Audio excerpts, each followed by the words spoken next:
সূরা কাউসার পরে হাতের বৃদ্ধাঙ্গুলে ফু দিলে যে কোনো মানুষকে আপনি বাধ্য করতে পারবেন।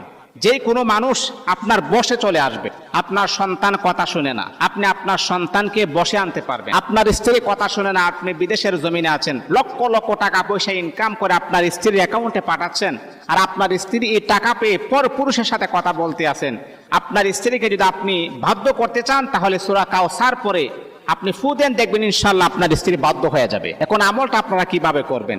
আপনি প্রথমে সারকুল পড়বেন, কুল ইয়া আইয়ুহাল কাফিরুন, কুল হুয়াল্লাহ, কুল আউযু বিরাব্বিল ফালাক, কুল আউযু বিরাব্বিন নাস পড়ার পর আপনি আপনার পুরাটা শরীরে ফু দিয়ে শরীরটাকে বন্ধ করবেন। তারপরে 3 বার দুরূদ শরীফ পাঠ করে 21 বার আপনি সূরা কাউসার পরে এরকম ভাবে ঘাইটে ঘাইটে গনে 21 বার পরে মুট করে ভাবে ধরবেন। ধরার পর যে মানুষটাকে বাধ্য করতে চান তার নামটাকে 7 বার পরে, তার বাবার নাম মার নাম 1 বার পরে আপনি ফু দিয়ে মুটটাকে এরকম ভাবে ছেড়ে দিবেন। দেখবেন ইনশাআল্লাহ 21